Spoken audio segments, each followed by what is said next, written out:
Hello friends, welcome back with another video. இந்த சேனலில் உங்களுக்கு லா ஆஃப் அசம்ப்ஷன்னா என்ன, லா ஆஃப் அசம்ப்ஷனை யூஸ் பண்ணி எப்படி நம்மளோட டிசைரை நம்ம ஈஸியாக மேனிஃபெஸ்ட் பண்ண முடியும். இந்த சேனலில் உங்களுக்கு நிறையா சக்ஸஸ் ஸ்டோரி அண்ட் நெவல் கோட டீச்சிங் பற்றி தான் நான் இங்கே வீடியோ போஸ்ட் பண்ணுறேன்.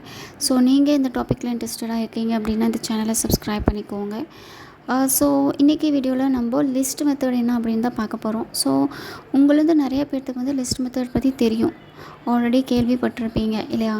ஸோ இன்றைக்கி வந்து கொஞ்சம் நம்ம ப்ரீஃபாக பார்க்கலாம் எப்படி நம்ம லிஸ்ட் மெத்தடை யூஸ் பண்ணிக்கலாம் நம்மளோட மேனிஃபெஸ்டேஷனுக்காக. ஓகே, இந்த வீடியோவில் உங்கள் எல்லாத்துக்குமே வந்து சில சேலஞ்ச் இருக்கும்.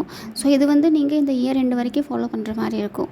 ஸோ நிறையா பேர் யோசிக்கலாம், இயர் எண்டு வரைக்குமா அப்படின்னா எஸ், கண்டிப்பாக. ஏன்னா நீங்கள் உங்களோட டிசைரை மேனிஃபெஸ்ட் பண்ணணுன்னா நீங்கள் கொஞ்சம் ஹார்ட் ஒர்க் பண்ணணும். ஸோ எந்த ஒரு ஹார்ட் ஒர்க்கும் பண்ணாமல் எனக்கு மேனிஃபெஸ்டேஷன் கம்ப்ளீட் ஆகணும் அப்படின்னா இட்ஸ் நாட் பாசிபிள். ஓகே, நீங்கள் உங்கள் மேலே ஒர்க் பண்ணணும். உங்களோட மேனிஃபெஸ்டேஷன் ரிலேட்டடாக அந்த ஜர்னி மேலே நீங்கள் ஒர்க் பண்ணி தான் ஆகணும், உங்களோட அந்த டிசைர் உங்களுக்கு மேனிஃபெஸ்ட் ஆகணும் அப்படின்னா. ஸோ நிறைய பேர் என்ன பண்ணுறீங்க, காமனான மிஸ்டேக் அப்படின்னா நீங்கள் வந்து எஸ்பி மட்டும் தான் மேனிஃபெஸ்ட் பண்ணிட்டுருக்கீங்க. உங்களுக்கு உங்கள் மேலே எந்த ஒரு வேல்யூவும் கிடையாது, உங்களுக்கு உங்கள் மேலே எந்த ஒரு லவ்வும் கிடையாது. பிகாஸ் உங்களோட மைண்ட் ஃபுல்லாக என்ன இருக்குது அப்படின்னா எஸ்பி. நீங்கள் உங்களோட எஸ்பியை தவிர்த்து உங்களோட லைஃப்பில் வேறு எதுவுமே இமேஜின் பண்ண மாட்டேங்கிறீங்க. ஏன்னா உங்களுக்கு தேவை உங்களோட எஸ்பி மட்டும் தான். உங்களோட எஸ்பி இருந்தால் உங்களோட லைஃப் வந்து ஹாப்பியாக இருக்கும் நீங்கள் நினைக்கிறீங்க. பட் உங்களோட ஹெல்த்து இல்லை உங்களோட கெரியர், உங்களோட சர்க்கம்ஸ்டான்ஸ் வந்து உங்களோட ஃபேமிலி எல்லாமே வந்து நல்லா இல்லை அப்படின்னா உங்களோட எஸ்பியை ரிட்டன் வந்தாலுமே உங்கள் எஸ்பினால் உங்களோட அந்த பர்டிகுலர் சிச்சுவேஷனை வந்து ஹீல் பண்ண முடியாது. ஓகேவா? அவங்க வந்து பார்ப்பாங்க, என்னடா இந்த பர்சன் வந்து எல்லா விஷயத்தையும் இந்த மாதிரி இருக்காங்க அப்படின்னா திருப்பி அவங்க உங்கள் லைஃப்பை விட்டு தூரமாக தான் போவாங்க. ஏன்னா நீங்கள் ஹீல் கிடையாது. ஸோ உங்களை நீங்கள் ஹீல் பண்ணணும் அப்படின்னா நீங்கள் உங்கள் மேலே ஒர்க் பண்ணணும். அதை விட்டுட்டு நீங்கள் வந்து எஸ்பின்ட்டே உட்காண்ட்ருந்தீங்க அப்படின்னா எஸ்பி கூட உங்களால் ஹீல் பண்ண முடியாது. ஏன்னா நீங்கள் ஹீலாக இல்லாத போது நீங்கள் உங்களோட நெகட்டிவ், உங்களோட அந்த சேசிங் எனர்ஜி மட்டும் தான் உங்களோட எஸ்பிக்கு ட்ரான்ஸ்ஃபர் பண்ணுவீங்க. மேபி நீங்கள் ரோபோட்டிக் அஃபர்மேஷன் யூஸ் பண்ணி நீங்கள் உங்களோட எஸ்பியை வந்து மேனிஃபெஸ்ட் பண்ணலாம். ஓகேவா? பண்ணாலுமே வந்து அந்த ரிசல்ட் பர்மனெண்ட்டாக இருக்காது. ஏன்னா நீங்கள் ஹீலாக இல்லாத போது அந்த ரிசல்ட் உங்கள்கிட்ட பர்மனெண்ட்டாக இருக்காது. நீங்கள் திருப்பி வந்து எஸ்பி மேனிஃபெஸ்ட் ஆனதுக்கப்புறம் என்ன பண்ணுவீங்க, திருப்பி அதே ஓல்டு பேட்டர்னுக்கு போயிடுவீங்க, அதே ஓல்டு ஸ்டோரி ரிப்பீட் பண்ண ஸ்டார்ட் பண்ணிடுவீங்க. அதுக்கு ரிசல்ட் என்ன ஆகும் அப்படின்னா உங்கள் எஸ்பி 2 days பேசுவாங்க, 3 days பேசுவாங்க, 1 week ஒரு 15 days பேசுவாங்க, திருப்பி அவங்க உங்களை நோ கான்டாக்ட் பண்ணிவிட்டு போயிடுவாங்க. நீங்கள் திருப்பி உட்காந்துட்டு அவங்கள மேனிஃபெஸ்ட் பண்ணிகிட்ருக்கோம். ஸோ இதே பேட்டர்ன் தான் உங்களுக்கு ரிப்பீட் ஆகிட்டே இருக்கும். அண்டு இன்னொரு மிஸ்டேக் என்ன பண்ணுறீங்க அப்படின்னா செல்ஃப் கான்செப்ட் அஃபர்மேஷன் பண்ண சொன்னால் நிறைய பேர் அஃபர்மேஷன் பண்ணுறது கிடையாது. எஸ்பி ரிலேட்டட் இருக்கிற அஃபர்மேஷன் மட்டும் தான் நீங்கள் பண்ணுறீங்க. என்ன பண்ணுறீங்க அப்படின்னா மேக்ஸிமம் வந்து 98% வந்து எஸ்பி ரிலேட்டட் அஃபர்மேஷன் பண்ணுறீங்க. அந்த 2% மட்டும் தான் செல்ஃப் கான்செப்ட் பண்ணுறீங்க. ஸோ நீங்கள் வந்து அஃபார்ம் பண்ணிட்டுருக்கீங்க எஸ்பி கூட உங்களோட ரிலேஷன்ஷிப் ரொம்ப பியூட்டிஃபுல்லாக இருக்குது அப்படின்ட்டு. பட் அதர் சைடு வந்து உங்கள் மைண்டில் வந்து என்ன இருக்குது, நெகட்டிவ் டாக் பண்ணுறீங்க அப்படின்னா என்னோடய எஸ்பி கூட எனக்கு கான்டாக்ட் இல்லை அப்படின்ட்டு. ஸோ உங்களோட மைண்ட் வந்து எது நீங்கள் அதிகமாக செல்ஃப் டாக்கில் வச்சுருக்கிறீங்களோ, எது வந்து உங்கள் மைண்டில் அதிகமாக தாட் ஓடுதோ அதுதான் மேனிஃபெஸ்ட் ஆகும். ஸோ நீங்கள் 90% வந்து நெகட்டிவாக திங்க் பண்ணிவிட்டு 10% மட்டும் அஃபார்ம் கொடுத்துட்டு எனக்கு மேனிஃபெஸ்ட் ஆகணும் அப்படின்னு நினச்சிங்க அப்படின்னா அது எப்படி பாசிபிள்? உங்களோட ஆல்ரெடி லாஸ்ட் வீடியோவில் சொல்லியிருந்தேன், உங்களோட மைண்டு வந்து ஏதாவது ஒரு பர்டிகுலர் திங்கை மட்டும் தான் எக்ஸெப்ட் பண்ணிக்கும் அப்படின்ட்டு. ஸோ நீங்கள் நெகட்டிவ் திங்கே வந்து நிறையா அஃபார்ம் பண்ணிகிட்டே இருக்கும் போது, பாசிட்டிவ் கம்மியாக பண்ணும் போது உங்களோட மைண்டு வந்து அந்த நெகட்டிவ் திங்கை மட்டும் தான் எக்ஸெப்ட் பண்ணும், அதே தான் உங்களோட லைஃப்பில் எக்ஸிக்யூட் பண்ணும். ஸோ அதுக்கப்புறம் நீங்கள் ஃபேஸ் பண்ணுறது நெகட்டிவான சிச்சுவேஷன் உங்கள் லைஃப்பில் ஃபேஸ் பண்ணுவீங்க. அட் லாஸ்ட் என்ன சொல்வீங்க, எனக்கு மேனிஃபெஸ்ட் ஆகலை, நான் 1 month பண்ணேன், 3 month பண்ணேன், நான் 1 year பண்ணேன், எனக்கு மேனிஃபெஸ்ட் ஆகலை. ஸோ நீங்கள் அதுக்கப்புறம் ப்ளேம் பண்ணுவீங்க, மேனிஃபெஸ்டேஷன் எல்லாம் போய் மேனிஃபெஸ்டேஷன் யூஸ் பண்ணி நம்ம மேனிஃபெஸ்ட் பண்ண முடியாது அப்படின்ட்டு நீங்கள் ஒரு ரிசல்ட்டுக்கு வருவீங்க. பட் இங்கே தப்பு யார் மேலே இருக்குது, உங்கள் மேலே இருக்குது. நீங்கள் மேனிஃபெஸ்டேஷன் ப்ராப்பராக யூஸ் பண்ணிட்டீங்க அப்படின்னா உங்களோட இந்த ரிசல்ட் 1 year வரைக்கெல்லாம் எக்ஸ்டெண்ட் ஆகிருக்காது. ஈவன் எத்தனையோ பேர் வந்து 1 day ஈவன் 24 hours 1 hour கூட மேனிஃபெஸ்ட் பண்ணுறாங்க. ஏன் அப்படின்னா அவங்களோட மைண்டு, அவங்களோட செல்ஃப் டாக் அந்த அளவுக்கு வந்து பாசிட்டிவாக இருக்குது. ஸோ அதனால் உங்களோட மைண்டு என்ன அப்படின்னா நீங்கள் அஃபார்ம் பண்ணிகிட்டே இருப்பீங்க. ஒன் சைடு எஸ்பிக்காக நல்ல நல்ல அஃபர்மேஷன் கொடுத்துட்ருக்கீங்க, பாசிட்டிவான அஃபர்மேஷன் கொடுத்துட்டே இருப்பீங்க. அண்ட் நெகட்டிவ் அடுத்த செகண்ட் என்ன பண்ணுவீங்க, போய் 3Dயில் செக் பண்ணுவீங்க. அவங்க சைட்லேருந்து கால் வந்துச்சா, மெசேஜ் வந்துச்சா, இல்லை அவங்க எனக்கு ஏதாவது கால் பண்ணாங்களா, என்னை அன்பிளாக் பண்ணாங்களா, என்னோடய மெசேஜை பார்த்தாங்களா, என் மெசேஜ்க்கு ரிப்ளை பண்ணாங்களா.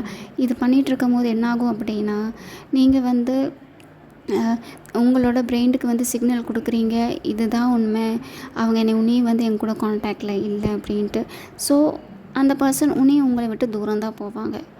ஸோ நீங்கள் பண்ணுற இது எல்லாமே வந்து காமனான மிஸ்டேக். ஸோ இதெல்லாமே வந்து நீங்கள் கரெக்ட் பண்ணீங்க அப்படின்னா தான் உங்களோட லைஃப் எல்லா விஷயத்துலையுமே வந்து ஹீல் ஆகும். ஏன்னா நிறைய தடவை சொல்லியிருக்கிறேன், செல்ஃப் கான்செப்ட் எதுக்காக பண்ணணும், எதுக்காக அவசியம் அப்படின்னா சொல்லியிருக்கிறேன். பட் இருந்தாலுமே வந்து நிறைய பேருக்கு வந்து அது மைண்டில் ஏறவே மாட்டேங்குது. நீங்கள் நிறைய பேர் என்ன எஸ்பியை தான் மேனிஃபெஸ்ட் பண்ணணும் உங்களே அப்படின்ட்டு. நீங்கள் உங்களவே வந்து உங்களுக்கு லவ் கிடையாது, உங்களுக்கு உங்கள் மேலேயே வந்து பாசம் கிடையாது, நீங்கள் உங்களவே வந்து கேர் பண்ணிக்கல அப்படின்ட்டு. பட் நீங்கள் எக்ஸ்பெக்ட் பண்ணுறீங்க உங்களோட எஸ்பி வந்து உங்களை கேர் பண்ணிக்கணும், உங்களை லவ் பண்ணிக்கணும், உங்களுக்காக டைம் ஸ்பெண்ட் பண்ணணும். அது எப்படி பாசிபிள்? எந்த ஒரு பர்சனாக இருந்தாலுமே வந்து ஒரு பர்சனை பார்த்து அட்ராக்ட் ஆகுறாங்க அப்படின்னா அவங்கள்ட்ட வந்து சில நல்ல பாசிட்டிவான திங் இருக்கிறனால தான் அட்ராக்ட் ஆகுவாங்க. நீங்கள் எல்லாமே வந்து நெகட்டிவான தாட் மட்டும் உங்களுக்குள்ளே நிறச்சி வச்சுட்டு எஸ்பி வந்து உங்கள்கிட்ட பாசிட்டிவாக பேசணும் அப்படின்னு நீங்கள் நினச்சிங்க அப்படின்னா எஸ்பி வந்து உங்கள்கிட்ட நெகட்டிவாக தான் பேசுவாங்க. ஓகேவா? ஸோ அப்படி இருக்கும்போது நீங்கள் வந்து உங்கள் மேலே ஒர்க் பண்ணணும். இப்போது செல்ஃப் லவ்வோ இல்லை செல்ஃப் கான்செப்ட் பண்ணுறதுனால உங்களுக்கு என்ன ப்ராப்ளம்னு எனக்கு புரியல. அதனால் உங்களுக்கு யாருக்காவது ஏதாவது பிரச்சனை ஆகுதா, இல்லை ஏதாவது வந்து உங்களுக்கு ப்ராப்ளம் இருக்கா? எல்லாமே வந்து உங்களோட லைஃப், உங்களோட சக்ஸஸ்க்காக நீங்கள் பண்ண போகிற அஃபர்மேஷன். அதை விட்டுட்டு நீங்கள் வந்து எஸ்பியை மட்டும் தான் ஃபோக்கஸ் பண்ணணும் அப்படின்னா என்ன இது மீனிங் எனக்கு புரியல. நீங்கள் அவங்கள சேஸ் பண்ணிகிட்டே இருந்தீங்க அப்படின்னா அவங்க உங்கள் விட்டு தூரம் தான் போகுவாங்க. நீங்கள் அவங்கள வந்து பெடஸ்டலில் வச்சுட்ருக்கீங்க. நீங்கள் வந்து அப்படியே 0ல் இருந்துட்டு அவங்கள வந்து 100ல் வச்சுட்டு நீங்கள் வந்து எக்ஸ்பெக்ட் பண்ணுறீங்க அவங்க உங்கள் லெவலுக்கு வரணும் அப்படின்னா அவங்க வர மாட்டாங்க. ஓகேவா? நீங்கள் வந்து அவங்க லெவலுக்கு போகணும் அப்படின்னா நீங்கள் என்ன பண்ணணும் அப்படின்னா நீங்கள் அவங்கள உங்களோட அந்த பர்டிகுலர் டிசைருக்கு ரிலேட்டடாக நீங்கள் அவங்கள மேனிஃபெஸ்ட் பண்ணணும். அதுக்காக வந்து எஸ்பியை வந்து மறந்துட்டு இது பண்ணுங்கன்னு நான் சொல்ல கிடையாது. எஸ்பிக்கு டைம் கொடுங்க, பட் 95% உங்களுக்கு கொடுங்க, 5% எஸ்பிக்காக கொடுங்க. அதை விட்டுட்டு நீங்கள் ஆப்போசிட்டாக பண்ணுறீங்க. நீங்கள் ஈவன் 5% கூட எனக்கு தெரிஞ்சு நீங்கள் யாருமே கொடுக்கறது கிடையாது. நீங்கள் கொடுக்குறது 1% 2% மட்டும் தான் உங்களுக்காக கொடுக்குறீங்க. மற்ற பர்சன்டேஜ் எல்லாமே வந்து உங்களோட எஸ்பிக்காக தான் கொடுத்துட்ருக்கீங்க. ஸோ இப்போ நீங்கள் வந்து ஒரு எக்ஸாம்பிளுக்காக சொல்கிறேன். இப்போ உங்கள்கிட்ட வந்து இருக்குது ஒரு ஸ்வீட் இருக்குது, உங்கள் வீட்டில் வந்து ஒரு ஸ்வீட் ஃபேக்ட்ரியே வச்சுருக்கிறீங்க. அந்த ஸ்வீட் ஃபேக்ட்ரியில் இருக்கிற ஸ்வீட் வந்து நீங்கள் உங்கள் வீட்டில் எப்போவுமே இருக்குது, அதை நீங்கள் சாப்பிடுவீங்களா? சாப்பிட மாட்டீங்க தானே. ஏன்னா அதை பார்த்தாவே உங்களுக்கு இரிட்டேட் ஆகும். ஏன்னா அது உங்களுக்கு தேவையில்லை, அது உங்கள்கிட்ட எப்போவுமே இருக்குது, அதை சாப்பிட்டு உங்களுக்கு போர் அடிச்சிருக்கும். அதே வந்து ஒரு ஸ்வீட் வந்து ரொம்ப லாங்காக இருக்குது, நீங்கள் போய் ஒரு 2-3 கிலோமீட்டர் போய் ட்ராவல் பண்ணி அதை வந்து வாங்கி சாப்பிடணும் அப்படின்னா சாப்பிட்டீங்க அப்படின்னா இன்கேஸ் அது மேலே உங்களுக்கு இன்ட்ரெஸ்ட் இருக்கும். அதே சேம் டைம் அது ரொம்ப ருசித்து சாப்பிடுவீங்க, ரைட்? ஸோ அப்படி இருக்கும்போது நீங்கள் எஸ்பின்ட்டு அவங்கள சேஸ் பண்ணிகிட்டே இருந்தீங்க அப்படின்னா அவங்க உங்களை பார்த்தா இரிட்டேட்டு தான் ஆகுவாங்க. ஏன்னா நீங்கள் அந்த மாதிரி எனர்ஜி அவங்களுக்காக கொடுத்துட்ருக்குறீங்க. உங்களுக்கு உங்கள் மேலே லவ் கிடையாது, பட் உங்களுக்கு வந்து எஸ்பியை மட்டும் மேனிஃபெஸ்ட் பண்ணணும். அப்படி இருக்கும்போது உங்களோட அந்த மேனிஃபெஸ்டேஷன் ஜர்னி சக்ஸஸ்ஃபுல் ஆகும், இல்லைன்னு நான் சொல்ல மாட்டேன். நீங்கள் அஃபர்மேஷன் யூஸ் பண்ணி அஃபார்ம் பண்ணி உங்களோட எஸ்பி மேனிஃபெஸ்ட் பண்ணிங்கன்னா ஆகும், பட் அது பர்மனெண்ட் கிடையாது. இது வந்து கொஞ்சம் கேட்குறதுக்கு உங்களுக்கு கஷ்டமாக இருக்கும், பட் இதுதான் உண்மை. உங்களுக்கு அப்படியே நீங்கள் மேனிஃபெஸ்ட் பண்ணாலும் ஆன் ஆஃப் சுச்சுவேஷனில் தான் இருக்கும். ஸோ பர்மனெண்ட்டாக ரிசல்ட் வேணும் அப்படின்னா உங்கள் மேலே ஒர்க் பண்ணுங்கள். உங்களுக்கு எஸ்பியை நீங்கள் மேனிஃபெஸ்ட் பண்ணி நீங்கள் வந்து இங்கே வர்ஸ்டான சுச்சுவேஷனில் இருந்தீங்க அப்படின்னா என்ன தான் நீங்கள் அந்த எஸ்பியை மேனிஃபெஸ்ட் பண்ணாலும் பர்டிகுலர் ஸ்டேஜுக்கு அப்புறம் அவங்க உங்களை விட்டுட்டு தான் போக தான் செய்வாங்க. எந்த ஒரு பர்சனும் வந்து நெகட்டிவான பர்சன் கூட இல்லை, ஈவன் நீங்களே வந்து ஒரு நெகட்டிவான பர்சன் கூட ரிலேஷன்ஷிப் வச்சுக்கணும், எப்போவுமே நெகட்டிவாக பேசிகிட்ருக்காங்க, எப்போவுமே வந்து அவங்க மேலே கேர் பண்ணிக்கல, அவங்களோட சரௌண்டிங் எல்லாமே நெகட்டிவாகவே இருக்குது அப்படின்னா நீங்கள் அந்த பர்டிகுலர் பர்சனை லவ் பண்ணுவீங்களா? பண்ண மாட்டீங்க, ரைட்?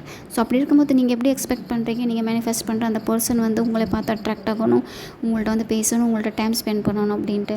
சான்ஸே கிடையாது. ஸோ இதெல்லாம் நீங்கள் தப்பு பண்ணுறீங்க அப்படின்னா அதை கரெக்ட் பண்ணிக்கோங்க. மேனிஃபெஸ்டேஷன் ஜெர்னியில் இதெல்லாமே வந்து ஈஸி. இது வந்து லா ஆஃப் அட்ராக்ஷன் கிடையாது.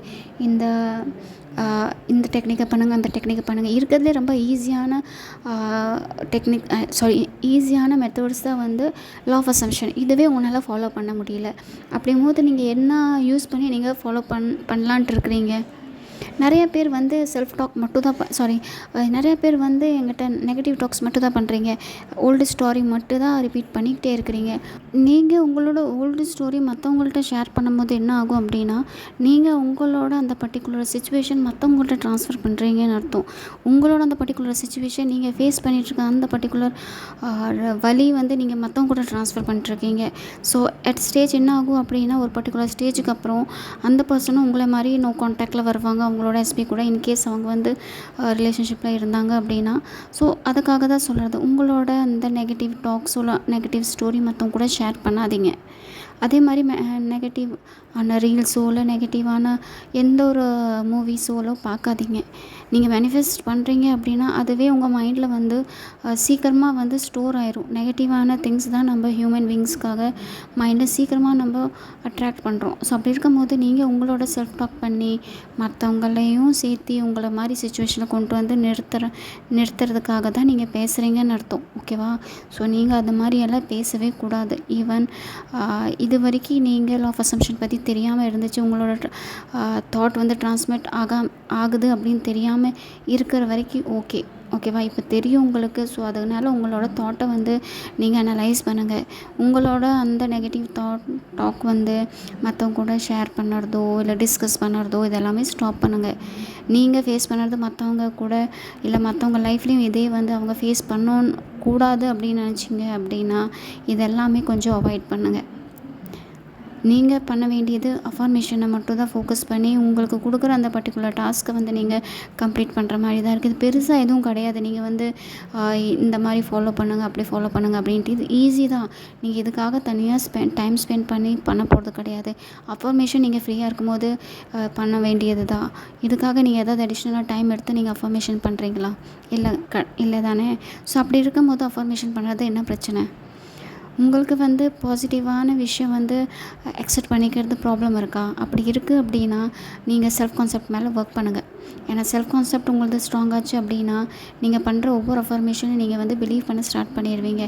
எப்போ வரைக்கும் நீங்கள் செல்ஃப் கான்செப்ட் மேலே ஒர்க் பண்ணலையோ அப்போ வரைக்கும் நீங்கள் என்ன அஃபர்மேஷன் பண்ணாலும் அது உங்களுக்கு பொய்யாக தான் தெரியும். அதை நீங்கள் ட்ரஸ்ட் பண்ண மாட்டீங்க. எப்போ வரைக்கும் நீங்கள் அந்த அஃபர்மேஷனை ட்ரஸ்ட் பண்ணலையோ அப்போ வரைக்கும் உங்களோட சப்கான்ஷியஸ் மைண்ட் அதை பிலீவ் பண்ணாது. ஸோ உங்களோட சப்கான்ஷியஸ் மைண்ட் பிலீவ் பண்ணால் மட்டும் தான் உங்களுக்கு அது ரியாலிட்டியாக உங்களுக்கு மேனிஃபெஸ்ட் ஆகும். அது வரைக்கும் நீங்கள் அஃபார்ம் பண்ணிவிட்டு உங்கள் டைமை மட்டும் தான் வேஸ்ட் பண்ண போகிறீங்க.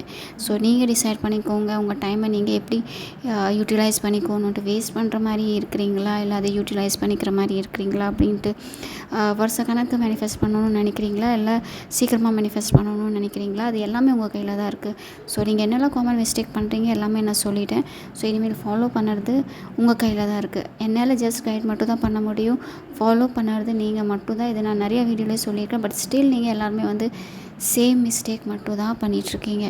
ஸோ ஓகே கைஸ், இது ஜஸ்ட் உங்களுக்கு சம் கைடன்ஸ் மட்டும் தான். பிகாஸ் நீங்கள் நிறையா பேர் இதை மிஸ்டேக் பண்ணுறனால இதை நான் ஃபஸ்ட்டு சொல்லணும்னு நினச்சேன். இப்போது நம்ம டாபிக்கு வரலாம், மெயின் டாபிக். ஓகே, ஸோ இப்போ வந்து லிஸ்ட் மெத்தடு நீங்கள் எப்படி பண்ணணும் அப்படின்னா, ஃபஸ்ட்டு ஒரு காப்பி பென் எடுத்துக்கோங்க. அதில் வந்து உங்களுக்குள்ளே என்னெல்லாம் நெகட்டிவ் டாக்ஸ் இருக்குது, என்னெல்லாம் நெகட்டிவ் பிலீவ்ஸ் இருக்கோ அதெல்லாமே வந்து ஒரு பேப்பரில் எழுதுங்க. லைக் இதெல்லாம் வந்து நடக்கிறது கஷ்டம், இதெல்லாம் நடக்காது, இதெல்லாம் இம்பாசிபிள், எனக்கு வந்து யூபிஎஸ்சி எக்ஸாம்லலாம் பாஸ் ஆகிறது கஷ்டம், அங்கே நிறைய பேர் வந்து அட்டன் பண்ணுவாங்க.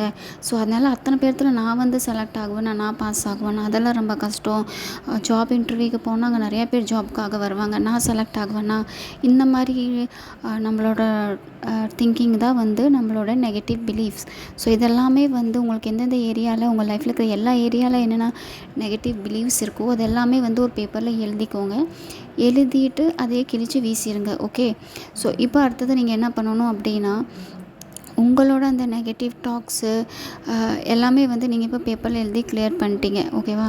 ஸோ இதுக்கப்புறம் நீங்கள் உங்களுக்காக நீங்கள் சேலஞ்ச் பண்ணணும். என்ன அப்படின்னா, இனிமேல் நான் எப்போவுமே வந்து நெகட்டிவ் டாக் பண்ண மாட்டேன். மற்றவங்க கூட நெகட்டிவான எந்த ஒரு விஷயம் பேச மாட்டேன். இன்கேஸ் எனக்கு நெகட்டிவ் டாக் என் மனசில் வந்தாலுமே வந்து அது என் வாயில் வராது. நான் வந்து பேச மாட்டேன். அந்த மாதிரி உங்கள் மைண்டில் வந்து நீங்கள் ஃபிக்ஸ் பண்ணிக்கோங்க. என்ன தான் வந்து 3Dயே வந்து எனக்கு ட்ரிகர் பண்ணாலுமே நான் அதை அக்செப்ட் பண்ணிக்க மாட்டேன். ஈவன் கவர்மெண்ட்லேயே வந்து ஆர்டர் வந்துருச்சு, இதுதான் உண்மை அப்படின்னாலுமே, இல்லை கவர்மெண்ட்டில் ஏதாவது ஆர்டர் இஷ்யூவே பண்ணிட்டாங்க, கூகுளே வந்து சொல்லுது இதுதான் உண்மை அப்படின்னாலுமே நான் வந்து அக்செப்ட் பண்ணிக்க மாட்டேன். ஏன்னா அது என்னோடய ஃபேவரில் இல்லை. ஸோ அதனால் அது எனக்கு வந்து உண்மை கிடையாது. ஸோ அதனால் நான் நீங்கள் அதை டேரெக்டாக ரிஜெக்ட் பண்ணிக்கோங்க. ஸோ எது உங்களுக்கு ஃபேவரில் இல்லையோ அது எல்லாமே உங்களுக்கு தேவையில்லாத ஒரு விஷயம். அதை நீங்கள் சிம்பிளாக ரிஜெக்ட் பண்ணிக்கோங்க. நெகட்டிவ் டாக்கை வந்து நீங்கள் ஸ்டாப் பண்ணிக்கோங்க. எப்போல்லாம் நெகட்டிவ் டாக் வருதோ அப்போல்லாம் வந்து பாசிட்டிவாக சேஞ்ச் பண்ணிக்கோங்க. இந்த ப்ராக்டிஸ் வந்து நீங்கள் 1 இயர் பண்ணணும். ஸோ இது வந்து பெரிய விஷயம் கிடையாது. இதுக்காக நீங்கள் செப்பரேட்டாக ஒரு டைம் எடுத்து உங்கள் நெகட்டிவ் டாக்கை வந்து நீங்கள் இது பண்ணணும்னு அவசியம் கிடையாது. எப்போல்லாம் நெகட்டிவ் டாக் வருதோ அப்போல்லாம் வந்து நீங்கள் அனலைஸ் பண்ணி பாசிட்டிவாக சேஞ்ச் பண்ணுறீங்க. தென் செகண்ட் வந்து என்ன பண்ணுறீங்க அப்படின்னா, எப்போல்லாம் வந்து நெகட்டிவான எந்த ஒரு டாக்கும் மற்றவங்க கூட பண்ண போகிறது கிடையாது. இதுக்காக பெருசாக எந்த ஒரு டைமும் உங்களுக்கு வேஸ்ட் ஆகாது. அப்பப்போ டைம் நீங்கள் அதை வந்து அனலைஸ் பண்ணி கன்வெர்ட் பண்ண போகிறீங்க, அவ்வளோதான். ஸோ இந்த அஃபர்மேஷன் அப்புறம் நீங்கள் என்ன பண்ண போகிறீங்க அப்படின்னா, நீங்கள் உங்களோட ப்ரெசண்ட்டில் இருக்கிற பாசிட்டிவான திங்ஸை மட்டும் அஃபார்ம் பண்ணுங்கள். அஃபார்ம் பண்ணிகிட்டே இருங்க. பாசிட்டிவான நல்ல நல்ல விஷயம் மட்டும் உங்களுக்கு எதெல்லாம் வந்து உங்களோட ஃபேவராக இருக்கணும் அப்படின்னு நினைக்கிறீங்களோ அதை மட்டும் ட்ரஸ்ட் பண்ணுங்கள். எதெல்லாம் உங்களுக்கு வந்து இது ஃபேவர் இல்லை அப்படின்னு தோணுதோ அதெல்லாம் ஜஸ்ட் இக்னோர் பண்ணுங்கள். அதை பற்றியெல்லாம் நீங்கள் பெருசாக உங்களோட எனர்ஜி போட வேண்டாம், ஓகேவா? இதெல்லாமே ஒரு சேலஞ்சாக எடுத்து அக்செப்ட் பண்ணி நீங்கள் இந்த இயர் எண்டு வரைக்கும் ஃபாலோ பண்ணணும். இன்னொன்று என்ன பண்ணணும் நீங்கள் அப்படின்னா, இப்போ நீங்கள் எல்லா நெகட்டிவான தாட்ஸு பிலீஃபை வந்து எழுதி கிழிச்சு வீசியாச்சு. நீங்கள் வந்து உங்கள்கிட்ட ப்ராமிஸ் பண்ணிட்டீங்க, நீ நெகட்டிவாக எதுவும் பேச மாட்டேன், நெகட்டிவாக திங்க் பண்ண மாட்டேன், நெகட்டிவாக எதுவும் உங்கள் வாயிலேருந்து வராது அப்படின்ட்டு நீங்கள் ஒரு சேலஞ்ச் எடுத்துட்டீங்க, ரைட்? ஸோ இப்போ நீங்கள் செகண்ட் என்ன பண்ணணும் அப்படின்னா, நீங்கள் வந்து உங்களுக்கு என்னென்னலாம் வேணும் இந்த இயர் எண்டுக்குள்ளே அதெல்லாமே வந்து நீங்கள் ஒரு பேப்பரில் எழுதிக்கோங்க. லைக் அது நீங்கள் ஒரு பேராகிராஃபாக எழுதுனா ஓகே, ஸ்கிரிப்டிங் மாதிரி எழுதினாலும் ஓகே, பாயிண்ட் வைஸாக எழுதினாலும் ஓகே, இல்லை ஃபார்மேஷன் வைஸாக எழுதினாலும் ஓகே. நீங்கள் உங்களோட டிசைர் என்னென்ன வேணுமோ அதெல்லாமே வந்து எழுதிக்கோங்க. எல்லாமே எழுதுனதுக்கப்புறம் நீங்கள் என்ன பண்ணுறீங்க அப்படின்னா, எழுதி முடித்ததுக்கப்புறம் லாஸ்ட்டில் வந்து இதுதான் என்னோடய ரியாலிட்டி. ஸோ இதில் எழுதின எல்லாமே வந்து எனக்கு ரியாலிட்டியாக இதுதான் என்னோடய ரியாலிட்டி. ஸோ அந்த மாதிரி எழுதிக்கோங்க. What ever I right it's became my reality, it's get manifested. இந்த மாதிரி அஃபர்மேஷன் லாஸ்ட்டில் எழுதிக்கோங்க. லாஸ்ட்டில் எழுதிட்டு நீங்கள் இந்த 2 அஃபர்மேஷனுமே எழுதலாம். இல்லை அப்படின்னா ஏதாவது ஒரு அஃபர்மேஷன் கூட எழுதலாம். எழுதிட்டு எப்போல்லாம் டைம் கிடைக்குதோ அப்போல்லாம் வந்து நீங்கள் இந்த 2 அஃபர்மேஷனை வந்து அஃபார்ம் பண்ணுங்கள். இந்த லிஸ்ட்டில் எழுதியிருக்கிற எல்லா அஃபர்மேஷனும் வந்து ஆல்ரெடி உங்களுக்கு மேனிஃபெஸ்டட் ஆயிடுச்சு. ஸோ இது வந்து மைண்டில் ஃபிக்ஸ் பண்ணிவிட்டு இது ரிலேட்டடாக வந்து நீங்கள் ஒரு ஆக்ட் பண்ணுங்கள். லைக் இப்போ ஒரு பர்டிகுலர் விஷயம் உங்களுக்கு வந்து மேனிஃபெஸ்ட் ஆகிடுச்சு, உங்கள் லைஃப் வந்து நீங்கள் நினச்ச மாதிரி இருக்குது சரௌண்டிங்கில் அப்படின்னா நீங்கள் எந்தளவுக்கு ஹாப்பியாக இருப்பீங்க. ஸோ அந்த மாதிரி வந்து நீங்கள் ஹாப்பியாக இருக்க ஸ்டார்ட் பண்ணுங்கள். ஸோ இப்படி இருக்க ஸ்டார்ட் பண்ணும்போது உங்கள் பிரெயின் வந்து உங்கள் சப்கான்ஷியஸ் மைண்ட் வந்து சீக்கிரமாக வந்து பிலீவ் பண்ண ஸ்டார்ட் ஆயிரும். சீக்கிரமாக வந்து உங்களோட அந்த பர்டிகுலர் சிச்சுவேஷனை வந்து ரியாலிட்டியாக கொண்டு வரும். ஸோ நெக்ஸ்ட் என்ன பண்ணணும் அப்படின்னா, நீங்கள் விஷுவலைஸ் பண்ணணும். ஸோ நிறையா பேர்த்துக்கு வந்து விஷுவலைஸ் பண்ண தெரியாதுன்னு சொல்லுவீங்க. ஸோ விஷுவலைசேஷன் வந்து ரொம்ப ஈஸி தான். நீங்கள் பெருசாக வந்து ஒரு 10 நிமிஷம், ½ அன் ஹவர் வந்து விஷுவலைஸ் பண்ணணும்னு அவசியம் கிடையாது. 1 மினிட் ஒரு 30 செகண்ட்ஸ் இந்த மாதிரி நீங்கள் விஷுவலைஸ் பண்ண போதில் மேக்ஸிமம் நீங்கள் உங்களால் முடிஞ்சால் ஒரு 10 செகண்ட் கூட நீங்கள் விஷுவலைஸ் பண்ணிங்கன்னா போடும். பட் அந்த பர்டிகுலர் சீனை வந்து டெய்லி நீங்கள் விஷுவலைஸ் பண்ணுற மாதிரி இருக்கும். இப்போ நீங்கள் எழுதின அந்த லிஸ்ட்டில் என்னென்ன மாதிரி உங்களுக்கு விஷ் இருக்கோ அதெல்லாமே ஃபுல்ஃபில் ஆகிடுச்சுன்னா நீங்கள் எந்தளவுக்கு ஹாப்பியாக இருப்பீங்க, எப்படி பிஹேவ் பண்ணுவீங்க, அதே விஷுவலைஸ் பண்ணுங்கள் போதும். அதுக்கு மேலே நீங்கள் எதுவுமே பண்ண தேவையில்லை. ஸோ இது மட்டும் நீங்கள் வந்து ரெகுலராக பண்ணிகிட்டே இருக்கும்போது என்ன ஆகும் அப்படின்னா, மைண்டு சீக்கிரமாக வந்து உங்களோட சேச்சுரேட் ஆயிரும். அண்டு அந்த பர்டிகுலர் டிசைர் வந்து ஈஸியாக மேனிஃபெஸ்ட் ஆகி உங்களோட 3Dயில் காட்ட ஸ்டார்ட் பண்ணிடும். இப்போ நீங்கள் வந்து அந்த பாயிண்ட்டாக எழுதுனீங்க இல்லையா, உங்களோட விஷ் எல்லாமே, அதை வந்து நீங்கள் டெய்லி நைட் நைட்டு தூங்கும்போதோ இல்லாட்டி மார்னிங் எழுந்திரிச்சோன்னே இந்த 2 டைம் வந்து ரீட் பண்ணிக்கோங்க. டைம் இல்லாதவங்க ரீட் பண்ணிக்கோங்க. சப்போஸ் டைம் இருக்குது அப்படின்னு நினைக்கிறவங்க நீங்கள் எழுதிக்கலாம். எப்போ வரைக்கும் உங்களோட டிசைர் வந்து கம்ப்ளீட் ஆகலையோ, 3 டேல காட்டலையோ, மேனிஃபெஸ்ட் ஆகலையோ, அப்போ வரைக்கும் நீங்கள் இது பண்ணணும். 1 டே 2 டே 10 டே ஒரு 1 மந்த் பண்ணிவிட்டு ஸ்டாப் பண்ணக்கூடாது. உங்களோட அந்த டிசைர் பர்டிகுலராக எக்ஸாக்டாக மேனிஃபெஸ்ட் ஆகணும் அப்படின்னா நீங்கள் அது மேனிஃபெஸ்ட் பண்ணுற வரைக்கும் நீங்கள் அதை வந்து ஃபாலோ பண்ணுற மாதிரி இருக்கும். அண்ட் மோஸ்ட் இம்பார்ட்டன்ட் என்ன அப்படின்னா நீங்கள் மெடிடேஷன் பண்ணுங்கள். மெடிடேஷன் வந்து ரொம்ப பவர்ஃபுல். ஏன்னா மெடிடேஷன் நீங்கள் பண்ணும்போது என்ன ஆகும் அப்படின்னா உங்களோட மைண்ட் வந்து ரொம்ப ரிலாக்ஸ் ஆகும். ஸோ ரிலாக்ஸ் ஆகும்போது வந்து உங்களோட மைண்டில் எந்த ஒரு நெகட்டிவ் தாட்ஸும் வராது. ஸோ அது உங்களை இன்டர்னலி சரி எக்ஸ்டர்னலும் சரி ஹீல் பண்ணும். ஸோ மெடிடேஷன் வந்து உங்கள் லைஃப்பில் வந்து ஒரு ஹேபிட்டாக வந்து நீங்கள் அப்ளை பண்ணிக்கோங்க. ஸோ இதை நீங்கள் எப்போல்லாம் மெடிடேஷன் பண்ணீங்களோ அப்போல்லாம் நீங்கள் ரொம்ப ரிலாக்ஸாக ஃபீல் பண்ணுவீங்க. ஓகே கைஸ், ஐ திங்க் நான் உங்களுக்கு லிஸ்ட் மெத்தட் என்ன அப்படின்ட்டு எக்ஸ்பிளைன் பண்ணிட்டேன். ஸோ நீங்கள் லிஸ்ட் மெத்தடை யூஸ் பண்ணி உங்களோட டிசைரை நீங்கள் ஈஸியாக மேனிஃபெஸ்ட் பண்ணிக்கலாம். ஸோ நான் சொன்ன மிஸ்டேக்கெல்லாம் நீங்கள் வந்து ரிப்பீட் பண்ணாமல் இருந்தீங்க அப்படின்னாவே போதும். உங்களோட எந்த ஒரு மேனிஃபெஸ்டேஷனாக இருந்தாலுமே சரி ஈஸியாக மேனிஃபெஸ்ட் ஆயிரும். அண்ட் ஓகே ஃப்ரெண்ட்ஸ், நான் உங்களை நெக்ஸ்ட் வீடியோவில் பார்க்குறேன். until take care.